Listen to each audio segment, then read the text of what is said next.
نحمده ونصلي ونسلم على رسوله الكريم اما بعد فاعوذ بالله من الشيطان الرجيم بسم الله الرحمن الرحيم وعن ابي سعيد الخدري قال رسول الله صلى الله عليه وسلم قال موسى عليه السلام يا رب علمني شيئا اذكرك به او ادعوك به فقال يا موسى قل لا اله الا الله فقال يا رب كل عبادك يقول هذا انما اريد شيئا تخصني به قال يا موسى لو ان السماوات السبع وعمرهن غيري والارضين السبع ووضعنا في كفة ولا اله الا الله في كفة لمالت بهن لا الہ الا اللہ فی شرح السنہ رواہ فی شرح السنہ۔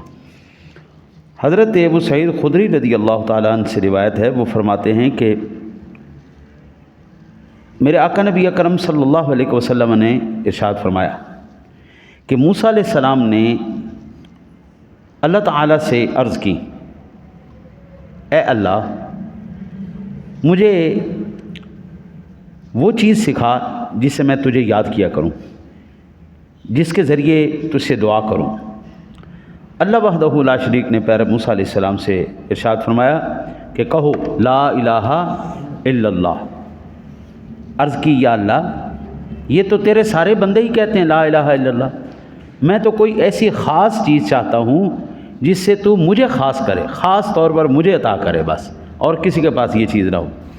فرمایا اے موسیٰ اگر تو ساتوں آسمان اور زمین میرے سوا ان کی آبادی ساتوں زمینیں ایک پلڑے میں رکھ دے اور لا الہ الا اللہ دوسرے پلڑے میں رکھ دے تو ان سب پر لا الہ الا اللہ بھاری ہوگا۔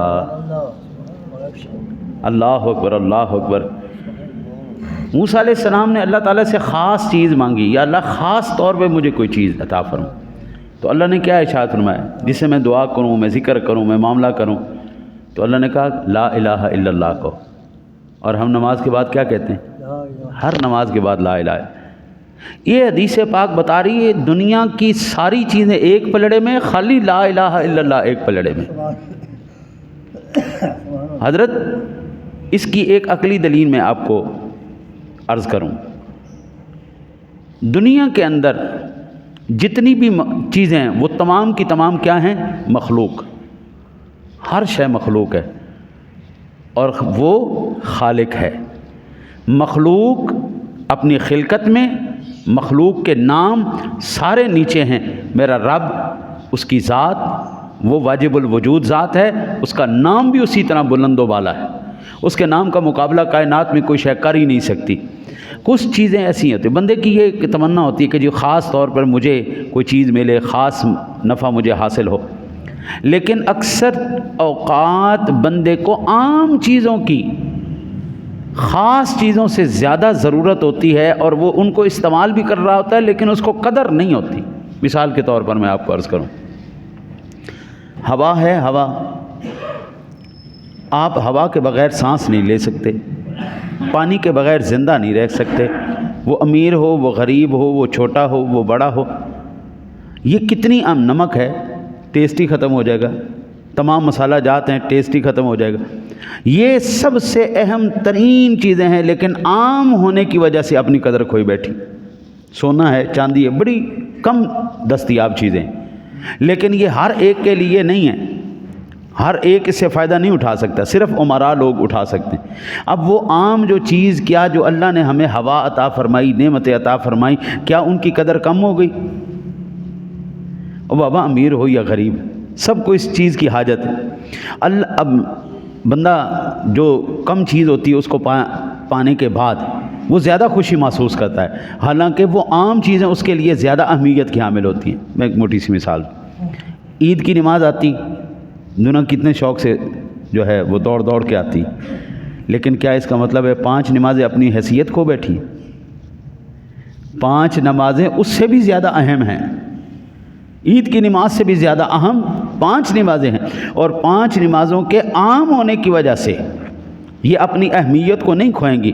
اسی طرح اللہ وحدہ لا شریک نے یہ جو سوال خود موسیٰ علیہ السلام کے دل میں پیدا کیا تاکہ موسیٰ علیہ السلام مجھ سے سوال کریں اور میں پھر اس کو جواب دوں، لوگوں کو اس چیز کا پتہ چل جائے لا الہ الا اللہ کی پاور کیا ہے، لا الہ الا اللہ کی قوت۔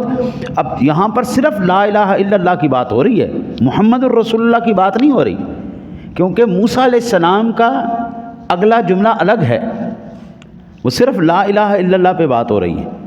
لا الہ الا اللہ یہ اتنی اہمیت کی حامل ہے کہ میرے آقا جی ارشاد فرماتے ہیں رب سونے نے موسیٰ علیہ السلام سے کہا کہ پیارے موسیٰ یہ پوری دنیا، ساتوں زمینیں آسمانیں، ہر چیز ایک پلڑے میں رکھ، میرا نام لا الہ الا اللہ ایک پلڑے میں رکھ، یہ تمام کے تمام وظائف سے آگے بڑھ جائے گی.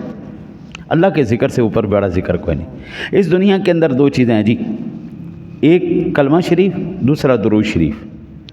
یہ دو وہ ایسی خاص عبادات ہیں جو تو عام ہیں لیکن خاص سے بھی بڑھ کے ہیں عام لیکن خاص سے بھی بڑھ کر ہیں.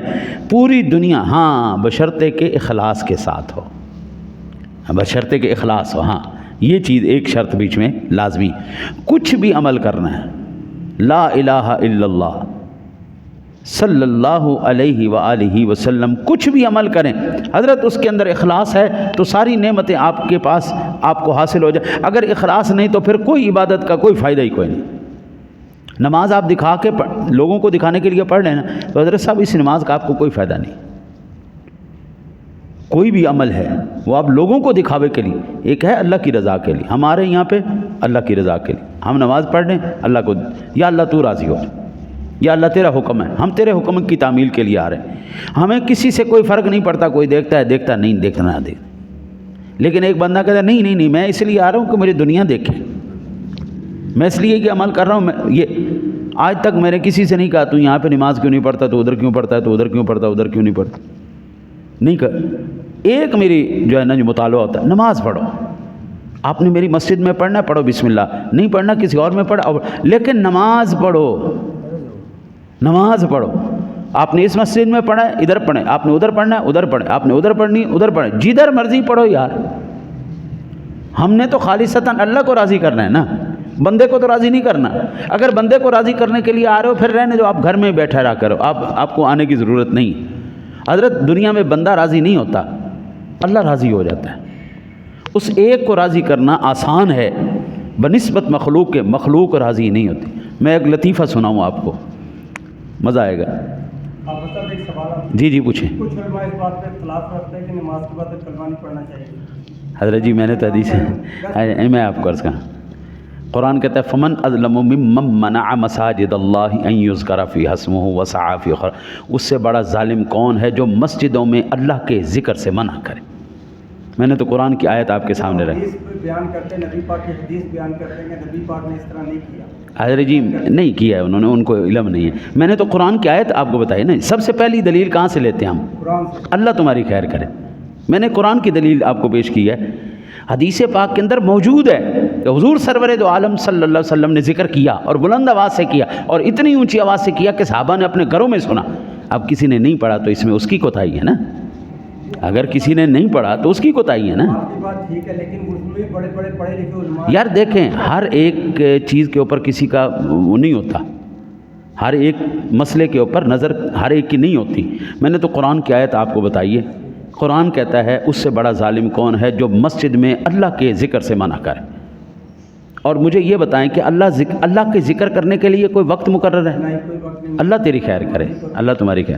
جب رسول اکرم صلی اللہ علیہ وسلم کے عمل مبارک سے یہ بات ثابت ہے تو انہوں نے وہ کیوں نہیں پڑھا؟